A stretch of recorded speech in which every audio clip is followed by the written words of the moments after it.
নানা আয়োজনে বাংলা নববর্ষ ১৪৩২-কে বরণ করেছে বন্দর নগরী চট্টগ্রামের মানুষ। রিপোর্টটি আমাদের হাতে এসে পৌঁছেছে, চলুন দেখে আসি বিস্তারিত। ভোরের প্রথম আলোয় আসবে নতুন স্বপ্ন, সুন্দর আগামীর প্রত্যাশা নিয়ে বাংলা বছরের প্রথম দিন পহেলা বৈশাখ ১৪৩২।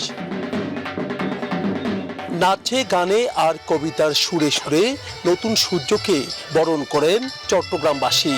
নববর্ষকে ঘিরেই সিআরবি শিরিষতলায় ছিল ভিন্ন আয়োজন, যেন সব বয়সের মানুষের মিলন মেলায় পরিণত হয় সিআরবি শিরিষতলা। সবাইকে শুভ নববর্ষ।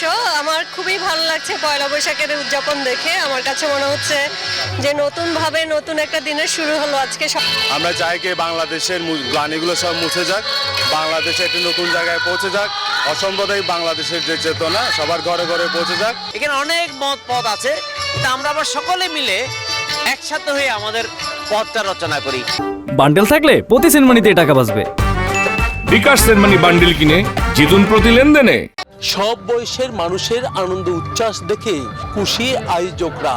সবাই মিলে একসাথে ধর্ম বর্ণ নির্বিশেষে সবাই মিলে আমরা এই আয়োজনের সাথে যুক্ত হওয়ার চেষ্টা করি। বৈষম্যবিহীন একটা রাষ্ট্র চাই এবং সেই রাষ্ট্র বিনির্মাণের জন্য আমাদের সংস্কৃতির যে ধারাবাহিকতা, যে যাত্রা, সেই যাত্রা অব্যাহত থাকবে। এইদিকে জেলা প্রশাসনের আয়োজনে জেলা শিল্পকলা একাডেমি প্রাঙ্গণেও আয়োজন ছিল বর্ষবরণ উৎসবের। অন্যদিকে নববর্ষকে স্বাগত জানিয়ে চট্টগ্রাম বিশ্ববিদ্যালয়ের চারুকলার শিক্ষার্থীরা বের করে আনন্দ শোভাযাত্রা। খুবই ভালো লাগছে।